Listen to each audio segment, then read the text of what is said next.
ఆకాశం క్రింద భూమికి పైన ప్రతి మనుష్యుడు తన బ్రతుకు దినాల్లో నవ్వుతూ బ్రతకాలి, నవ్వుతూ జీవించాలి. బ్రతికిన కొద్ది దినాలు ఆనందంగా బ్రతకాలి. ప్రతి మనిషి కోరుకునేది, ఆశపడేది, ఆరాటపడేది. నేనంట ఏడుస్తూ బ్రతకాలి ఎవరు కోరుకుంటారు? ఏడుపు గొట్టు ముఖంగా నా ముఖం ఉండాలి, నా బ్రతుకంతా కన్నీళ్ళే ఉండాలి, కలవరాలే ఉండాలి, దుఃఖమే ఉండాలి, ఏ మనిషి కోరుకుంటాడు కదా?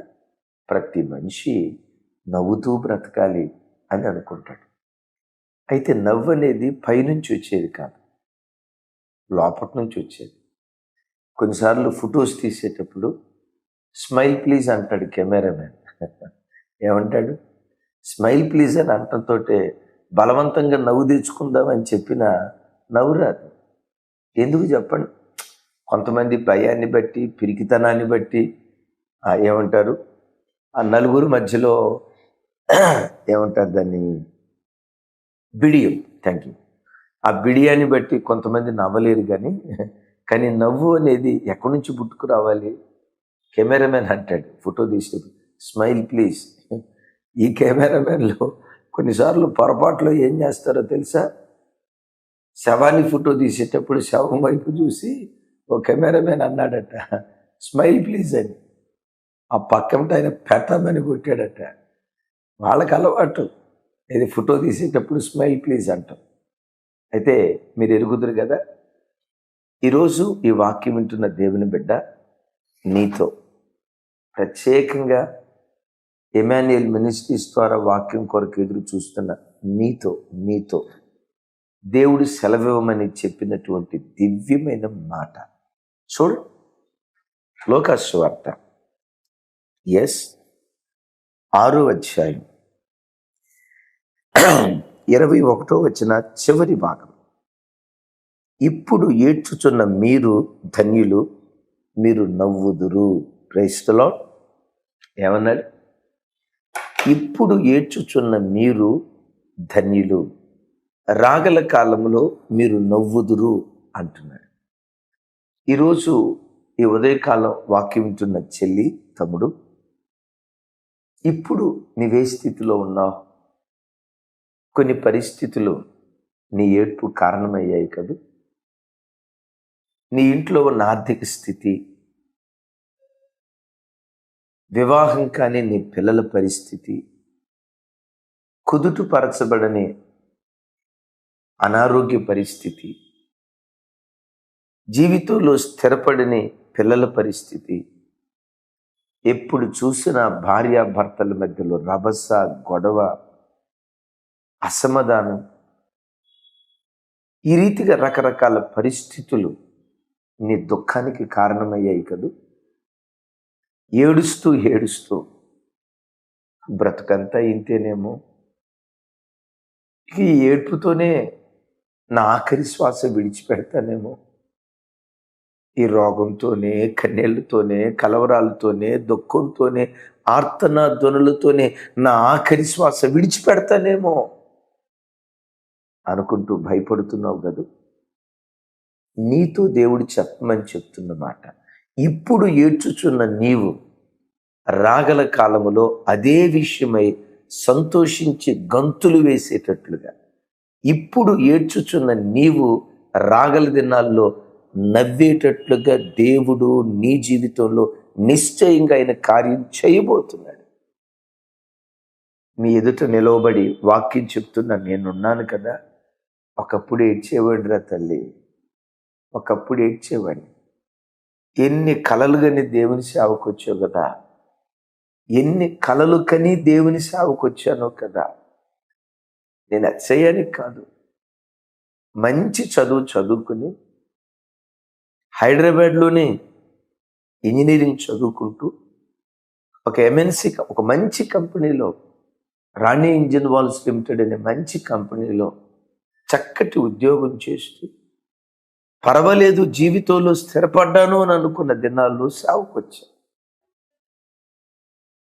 వచ్చిన తర్వాత అది నా బుద్ధిహీనతను బట్టో, నా తప్పుడు నిర్ణయాలు బట్టో, దేవుని పరీక్షను బట్టో కారణం ఏదైనా నా బ్రతుకంతా తలకిందులైపోయింది. ఏడ్చా ఏడ్చా ఏడ్చా హైదరాబాద్ పొరవీధుల్లో కన్నీళ్లు విడుస్తూ చావును కోరుకుంటూ తిరిగిన దినాలు కూడా ఇదే వీధుల్లో ఉన్నాయి. ఒకప్పుడు ఏడ్చేవాడిని, ఒకప్పుడు దుఃఖపడేవాడిని. కొన్ని సందర్భాల్లో ఇక ఏడవటానికి మనసు కూడా లేక కళ్ళల్లో కన్నీళ్లు ఆవిరైపోయాయేమో. ఏడిస్తే కన్నీళ్లు కూడా వచ్చేవి కాదు. ఒకప్పుడు ఇదే హైదరాబాదు పొరవీధుల్లో ఏడుస్తూ తిరిగిన వాడిని, పిచ్చోడిగా తిరిగేవాడిని. ఏంటి బ్రతుకెలా అయిపోయింది? ఎంత మంచి ఇలా ఇలా ఈ రీతిగా సేవకు వస్తే ఏంటి ఇలా నా బ్రతుకు అయిపోయింది చెప్పంటారా? ఒకప్పుడు ఏ వీధుల్లో ఏడ్చానో ఈరోజు అదే వీధుల్లో నోటి నిండా దేవుడు నవ్వు కలుగు చేశాడు, నోటి నిండా సంతోషాన్ని కలుగు చేశాడు, నోటి నిండా ఆనందాన్ని. ఏ వీధుల్లో తలదించుకొని అవమానంతో కృంగిపోతూ ఆర్తనాధ్వని చేస్తూ తిరిగాను, అదే వీధుల్లో దేవా నీవిచ్చిన ఈ స్థితిని బట్టి ఏమిచ్చి నీ రుణాన్ని నేను తీర్చుకోగలనయ్యా, ఎలా నీకు కృతజ్ఞత తెలియచేయగలనయ్యా అని మనస వాచ కర్మ ప్రాణాత్మ శరీరాలతో ప్రభు సన్నిధులు ఒదిగిపోతూ ప్రభుని స్తుతించేటట్లుగా అంత నవ్వు, అంత సంతోషం కృపగల దేవుడు కలుగు చేశాడు.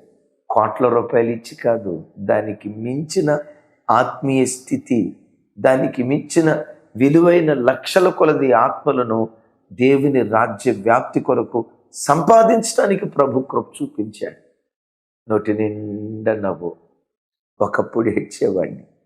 చెల్లి, తమ్ముడా, ఇప్పుడు నువ్వు ఏడుస్తున్నావా? నీ ప్రభు చెప్పిన మాట, ఇప్పుడు ఏడ్చుచున్న మీరు ధన్యులు, రేపు నిశ్చయంగా మీరు నవ్వుతారు, సంతోషించి గంతులు వేస్తారు. బైబిల్లో ఇద్దరు వ్యక్తులు గురించి చెప్తారు. నవ్వు అని అంటంతో నవ్వు చెప్పండి, అదే కెమెరామెన్ అంటాడు కదా, స్మైల్ ప్లీజ్ అని, నవ్వండి అని. బైబిల్లో నవ్వు అంటంతో ఇద్దరు వ్యక్తులు గుర్తొస్తారు. మొదటి వ్యక్తి షారా. షారాకి ఒక కుమారుడు పుట్టాడు. ఆ కుమారుడు పుట్టిన తర్వాత ఆ కుమారుడికి ఏమని పేరు పెట్టిందో తెలుసా? ఇస్సాకు.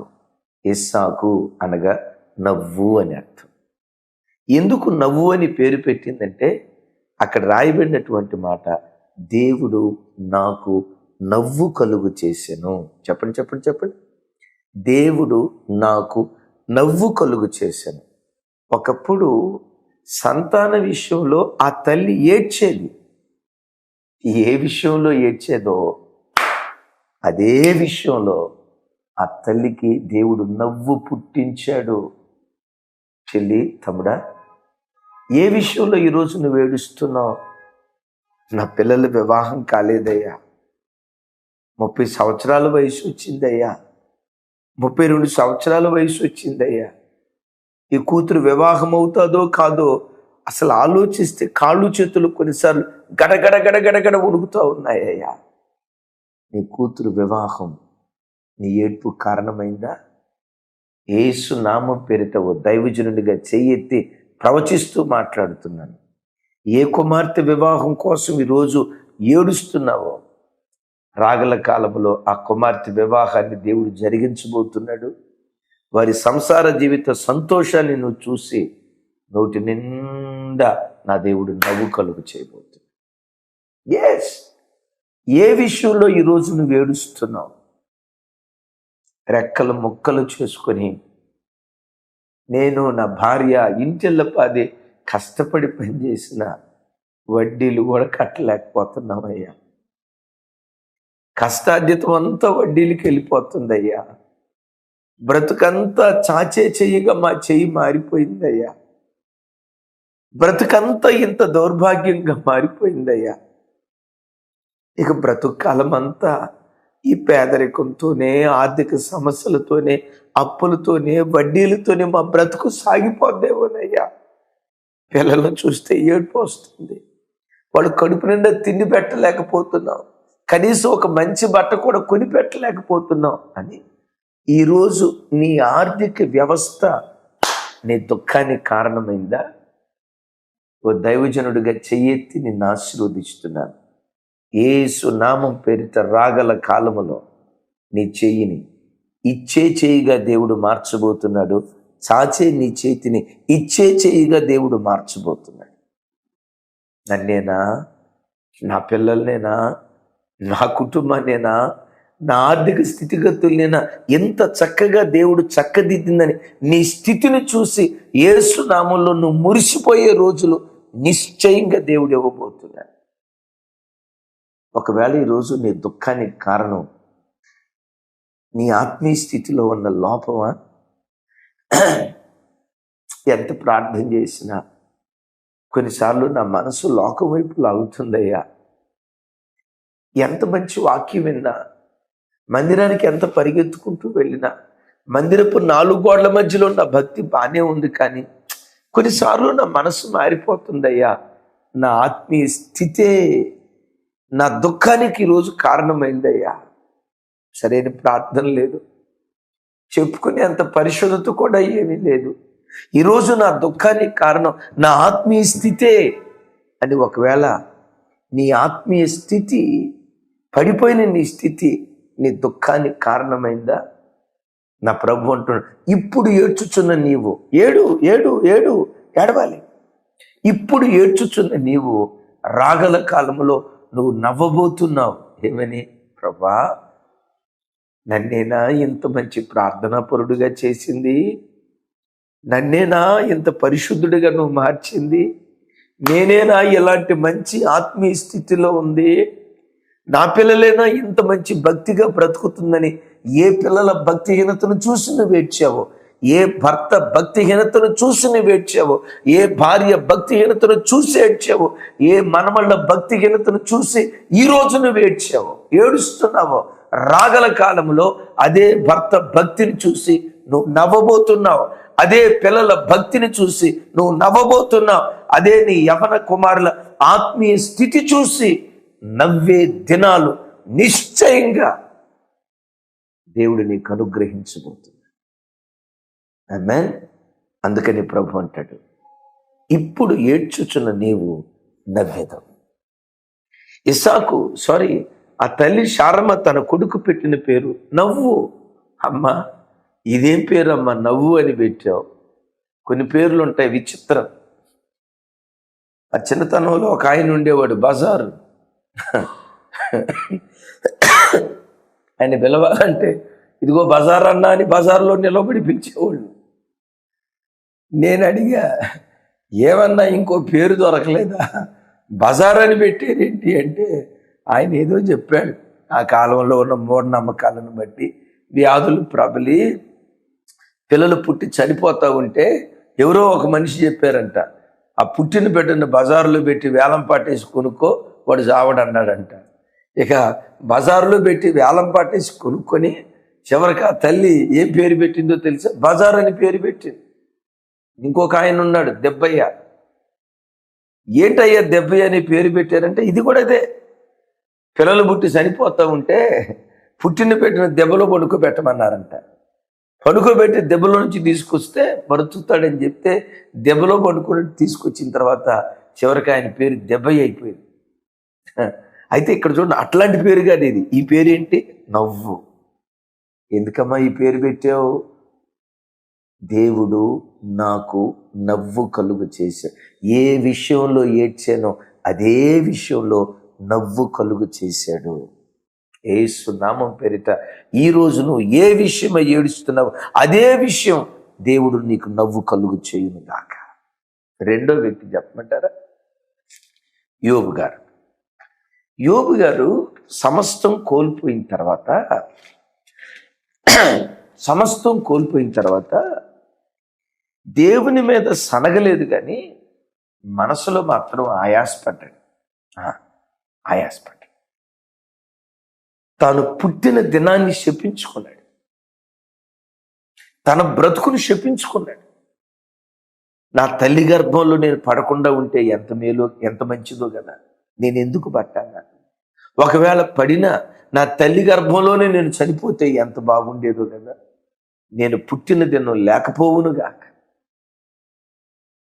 దేవుని మీద గమనించండి, దేవుని మీద సనగలేదు కానీ మనసులో తన పరిస్థితిని బట్టి తాను ఆయాసపడ్డాడు, చావును కోరుకున్నాడు. విశ్వాసం ఉంది, దేవుని స్తుతించాడు శ్రమల్లో కూడా. మనం కూడా దేవుడు మేలు చేస్తాడు అనే విశ్వాసం ఉంటుంది, దేవుని కొన్ని సందర్భాల్లో స్తుతిస్తాం. మనుషులం కదా, కొన్నిసార్లు మనసు వేరే రకం అయిపోయి ఎంత ప్రార్థన చేస్తే ఏంటి ఎట్లా అయిపోయింది, ఏదో ఒక సందర్భంలో కృంగిపోతాం కదా.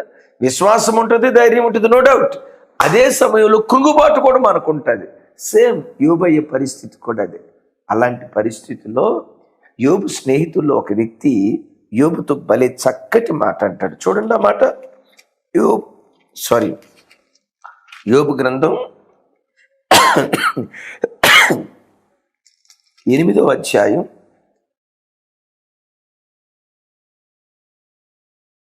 22వ వచనం. అయితే ఇంకను ఆయన నీకు నోటి నిండా నవ్వు కలుగు చేయును, ప్రహర్షములతో నీ పెదవులను నింపును. Praise the lord. విన్నారా? ఒక దివ్యమైన మాట. యోబు అంటాడు, యోబుతో అంటాడు స్నేహితుడు, యోబా భయపడకో, సర్వం కోల్పోయాను, ఏమీ మిగల్లేదు, అంతా బూడిదే, నిరాశ నైరాశ్యం, నిషేధ రాత్రిలో నేను బ్రతుకుతున్నాను, జీవితంలో ఏమీ మిగల్లేదయ్యా, చుట్టూత గాఢాంధకారపు చీకటి, శూన్యం అని అనుకుంటున్నావా? భయపడకు యోబా, నోటి నిండా దేవుడు నీకు నవ్వు కలుగు చేస్తాడు, నీ పెదవులను రాగల కాలములో ప్రహర్షములతో దేవుడు నింపుతాడు. ఈరోజు ఈ వాక్యం వింటున్న దైవజనమ, ఆ కాలపు యోబు అనుభవించిన శ్రమ లాంటి శ్రమ ఈరోజు నీవు అనుభవిస్తున్నావా? భయపడకు. ఓ ఈ తరపు యోబా, యోబు లాంటి శ్రమలు అనుభవిస్తున్నావో తల్లి, ఓ ఈ తరపు యోబా, ఈ తరపు యోబా, నీతో దేవుడు చెప్తున్నాడు, నమ్ము, నోటి నిండా నవ్వు కలుగు చేయబోతున్నాడు. నీ పెదవులను యేసు నామం పేరిట ప్రహర్షముతో దేవుడు నింపబోతున్నాడు. లేఖనాల్లో రాయబడిన మాట. ఇప్పుడు చెప్పండి, యోబు నోటి నిండా తర్వాత నవ్వు కలుగు చేయలేదా? పెదాలను ప్రహర్షముతో నింపలేదా? నింపాడు. నింపిన తర్వాత నాకు ఒక ఆశ్చర్యాన్ని కలుగు చేసే మాట ఏంటో తెలుసా? పోగొట్టుకున్న దానికంటే రెండంతలు ఇచ్చాడు. నీ జీవితంలో కూడా నువ్వు పోగొట్టుకున్న దానికంటే యేసు నామం పేరిట రెండంతలు దేవుడు నీకు ఇచ్చును గాక. లేఖనాన్ని బట్టి చెప్తున్నాను, మిమ్మల్ని బూస్ట్ చేయాలనో ఏదో కల్లబొల్లు మాటలు చెప్పాలనో లేఖనాన్ని ఆధారం చేసుకుంటా నేనేమి చెప్పట్లేదు కదా. నీ పెదవులను ప్రహర్షముతో నింపుతాడు. నింపిన తర్వాత యోబు పోగొట్టుకున్న దానికి ప్రతిగా రెండంతలు పొందుకున్న తర్వాత ఇప్పుడు ఏమంటాడో తెలుసా? ఒక మాట అంటాడు. చూడండి, యోబు గ్రంథం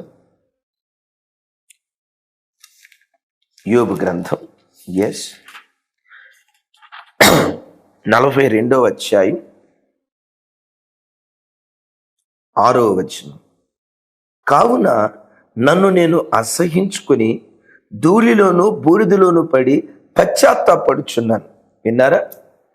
యోబు ఎక్కడ అంటున్న మాట, దేవుడు తనకు ప్రత్యక్షమైన తనను ఆశీర్వదించబోయే ముందు ఇక్కడ యోబు అంటాడు, ఏమంటాడు? కావున నన్ను నేను అసహించుకొని బూడిదలో ధూళిలో పడి పశ్చాత్తాపడుచున్నాను అంటాడు. ఎందుకు ఈ మాట అంటున్నాడు? నన్ను నేను అసహించుకుంటున్నా, దుమ్ములో ధూళిలో పడి పశ్చాత్తాపడుతున్నా. ఎందుకన్నాడు తెలుసా? తను సమస్తం కోల్పోయిన తర్వాత, ఇందాక నేను చెప్పే కదా, దేవుని మీద సనగలేదు కానీ మనసులో మాత్రం ఆయాసపడ్డాడు. కొంచెం బాధ. దేవుడింతే, దుష్టుల్నే దీవిస్తాడు, దుష్టులే క్షేమంగా ఉంటారు, నీతిమంతుల్ని దేవుడు పట్టించుకోడు. ఎంతో కొంత దేవుని మీద ఆయాసపడ్డాడు కదా. ఇప్పుడు ఏమంటాడో తెలుసా? ఛీ, ఎంత మంచి దేవుని మీద నేను సనిగింది, ఎంత మంచి దేవుని మీద నేను ఆయాసపడింది, ఎంత గొప్పగా దీవించే మనసున్న దేవుని మీద నా బ్రతుకులో నేను సనిగింది, గొడిగింది. ఛీ, తనను తాను అసహ్యించుకుంటున్నాడు, దుమ్ములో ధూళిలో పడి పశ్చాత్తాపడుతున్నాడు. ఏమనో తెలుసా? నీలాంటి గొప్ప దేవుని నేను సనిగేనయ్యా, నీలాంటి ప్రేమ కలిగిన దేవుని మీద నేను ఆయాసపడ్డానయ్యా. దైవజనమ, ఈరోజు నీ కష్టాన్ని బట్టి దేవుని మీద ఎంతో కొంత నువ్వు సనుగుతావు, కానీ ఒక రోజు రాబోతుంది ఆయన పాదపీఠం దగ్గర నువ్వు సాగిలపడి, దేవా, ఒకప్పుడు నీ మనసు నేను అర్థం చేసుకోక నీ మీద నేను సనిగానయ్యా, నీ మీద నేను సనిగానయ్యా, ఈ విషయమై నన్ను క్షమించయ్యా అని దేవుని పాదాల మీద పడి నువ్వు పశ్చాత్తాపడతావు. నన్ను అడగను అన్నా, మీరు దేవుని మీద సరిగారా అని అంటే సనగలేదు అని అనలేను, కానీ మనసులో మాత్రం కాస్త ఆయాసం ఉండేది. నేనెన్నడూ దేవుని మీద సనగలేదు, ఆయాసపడలేదు అని అన్ను. దేవుని మీద బాధ ఉండేది. దేవుడు నన్ను పట్టించుకోవాలా, దేవుడు నన్ను చిన్నచూపు చూశాడు, ఇక ఇంతే అని కొంత ఆయాసపడిన దినాలు ఉన్నాయి. ఇప్పుడు నన్ను అడగండి, ఇంత మంచి దేవుని మీద నేను ఆయాసపడింది? దేవుని మనసు నేను సరిగ్గా అర్థం చేసుకోలేకపోయానని నీ జీవితంలో కూడా నీ నోటి నిండా నవ్వు పుట్టించిన తర్వాత ఈ అనుభవానికి నీవు తప్పకుండా వస్తావు. వీటన్నిటికి మించి దైవజనమా, లోకంలో చిన్న చిన్న శ్రమలు ఎదురవుతాయి. యేసుక్రీస్తు మధ్యాకాశానికి వచ్చినప్పుడు యేసయ్య రక్తంతో కడగబడిన మనం రెప్పపాటు కాలువలో రూపాంతరం చెంది మహిమాదేహాన్ని ధరించి మధ్యాకాశంలో ప్రభువుని ఎదుర్కొని యుగాయుగాలు పరలోకంలో ప్రభుతో కూడా ఉండేటప్పుడు అక్కడంటాం, దేవా, నిన్ను నమ్ముకున్న నా బ్రతుకును ఎంత ధన్యం చేసావయ్యా. నేను నమ్మని ప్రజలు చూడు నరకాగ్నిలో అల్లాడిపోతున్నారు. యేసు నా దేవుడు అని ఒప్పుకొని బాప్తిస్మం తీసుకొని నీ కొరకు బ్రతికిన ఆ ఒక్క కారణాన నాకింత గొప్ప పరలోకపు వైభవం ఇచ్చావా అయ్యా. ఇప్పుడు ఏడుస్తున్న మనం, ఆమేన్, ఇప్పుడు ఏడుస్తున్న మనం రాగల కాలంలో యుగాయుగాలు పరలోకంలో ప్రభుతో కూడా నవ్వబోతూ ఉన్నాం. ఈ గొప్ప ఆశీర్వాదం ప్రపంచంలో ఎవడికి ఉందండి? క్రైస్తవుడికి తప్ప. ఈ గొప్ప దీవెన ఈ భూమి మీద ఎవడికి ఉందండి? నీకు నాకు తప్ప. దైవజనమా, మనం ఎవరిమి? ఆశీర్వదించబడిన జనాంగాలం. ఎందుకో తెలుసా? మన శాపపు కాడి శాపగ్రస్తునిగా శిలువం బ్రాను మీద వేలాడిన యేసు క్రీస్తు ద్వారా మన శాపపు కాడి విరగొట్టబడింది. యుగాయుగాలు పరలోకంలో ప్రభుతో కూడా సంతోషించబోతున్నాం. అట్టి కృప మనకు, మన పిల్లలకు, మన కుటుంబాలకు దేవుడు అనుగ్రహించును గాక.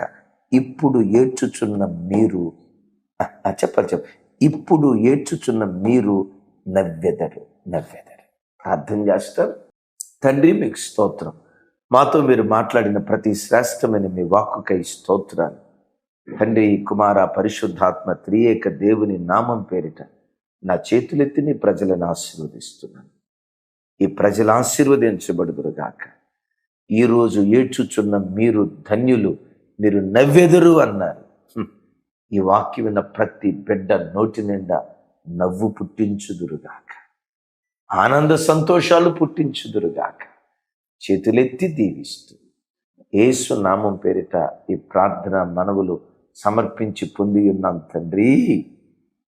తండ్రి అయిన దేవుని ప్రేమ, కుమారుడైన యేసు క్రీస్తు వారి దివ్య కృప, పరిశుద్ధాత్మ దేవుని సహవాసం మనకు సకల పరిశుద్ధులకు సదా తోడయుండి నడిపించునుగాక. ఆమేన్.